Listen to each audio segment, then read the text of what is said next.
Olá, muito boa tarde. Você acompanha agora notícias do Brasil e do mundo desta quinta-feira. E olha só, o desemprego no Brasil aumentou 8,8% no primeiro trimestre do ano, o equivalente a 9.400.000 pessoas desocupadas. A alta foi puxada pelo desempenho negativo do mercado de trabalho em 15 estados e no Distrito Federal. A taxa de desemprego no país chegou a 8,8% no primeiro trimestre de 2023, uma alta de 0,9 ponto percentual quando comparado com o período anterior, do último trimestre de 2022. 860.000 pessoas a mais, somando ao todo 9.800.000 brasileiros fora do mercado de trabalho. Essa alta é justificada historicamente pelo desligamento de muitos trabalhadores contratados para empregos temporários, principalmente nos meses de dezembro e janeiro.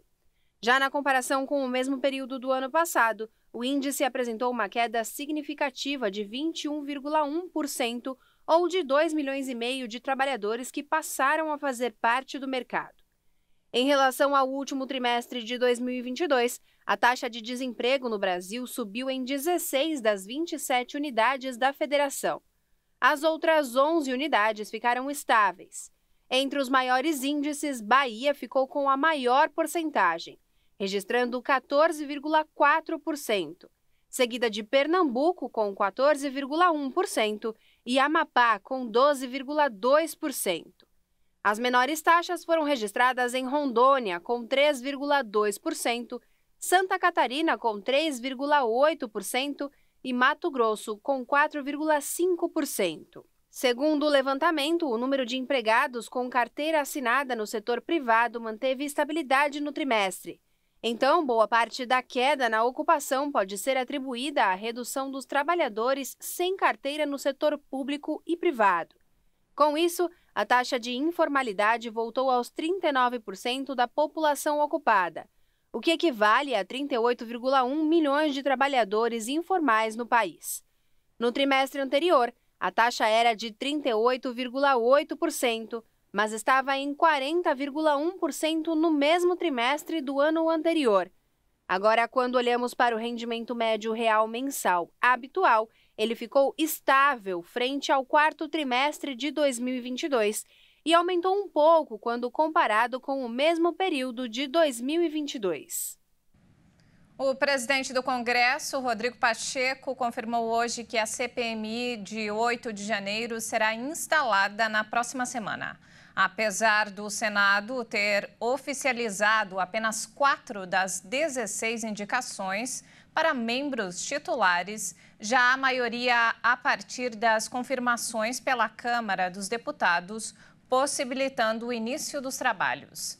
Mesmo contrário à CPMI, o governo passou a articular na tentativa de impedir o comando da comissão pela oposição.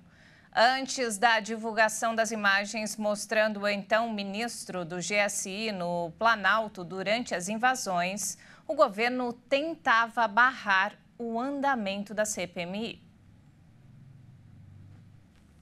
E a crescente produção de energias eólica e solar no Brasil permitiu ao país reduzir em fevereiro o uso de combustíveis fósseis para gerar eletricidade ao menor nível em uma década, de acordo com um estudo divulgado hoje.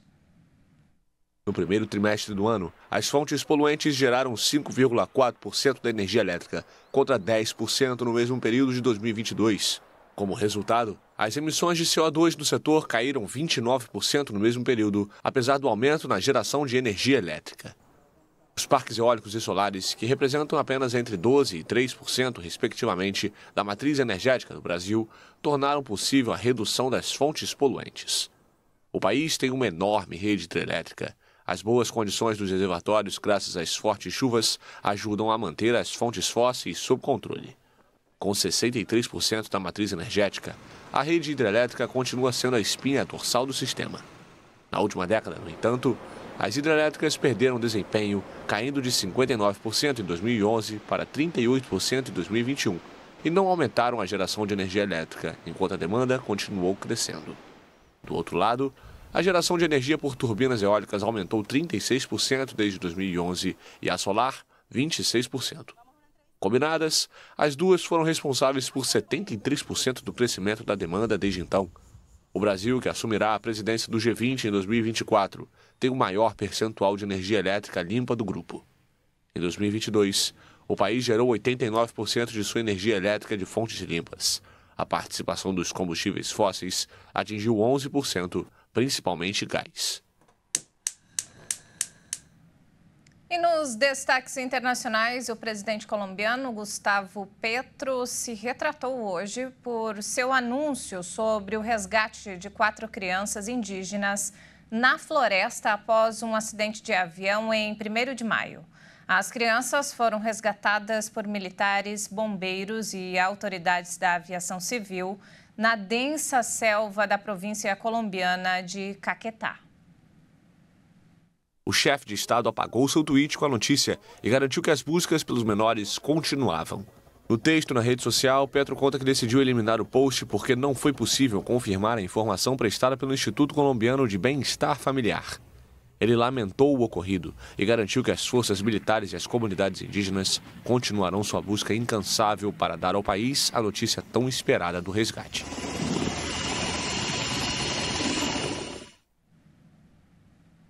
Sair da favela, morar em um bairro nobre e ganhar o primeiro R$1 milhão pode parecer um sonho, mas que se tornou realidade para um jovem de São Paulo. Ele escapou da pobreza ao apostar em investimentos e criou um projeto inovador. Este jovem de 28 anos, conhecido como um favelado investidor, é um dos bem-sucedidos influenciadores de finanças que se multiplicam nas redes sociais do Brasil. Uma tendência que vem aproximando a educação financeira, inclusive das pessoas de menor renda. Murilo Duarte conta na sua antiga casa em uma favela na periferia oeste de São Paulo que começou a investir por curiosidade. A minha decisão de mudar de vida, financeiramente falando, foi muito mais sobre uma curiosidade, porque eu sempre via assim, em filmes, jornais, de que fulano investiu milhões de reais. Então eu já associava, o investimento, o cara é muito rico, então eu tenho que investir para ser rico, vou fazer essa associação. Formado em contabilidade, com seus ganhos como aprendiz em um cartório, o influenciador cofundou uma empresa de treinamento financeiro em 2019, que já tem 12 funcionários, cursos e patrocinadores. Murilo motiva as pessoas a transformar suas vidas com seu próprio exemplo. Ele saiu da favela Jardim João 23 e foi morar em um bairro nobre, ganhando seu primeiro R$1 milhão em 2021. Educadores financeiros explodiram durante o confinamento da pandemia, quando a taxa de juros estava em 2% e os investidores buscavam maior rentabilidade em outros investimentos. De acordo com um relatório da Associação Brasileira de Entidades do Mercado Financeiro e de Capitais, o universo dos finfluenciadores, que também inclui analistas e traders, contava no fim de 2022 com cerca de 1.250 perfis e 165 milhões de seguidores. E essa edição fica por aqui. Mais informações ao longo da nossa programação. Obrigado pela companhia, uma ótima tarde para você. Até mais.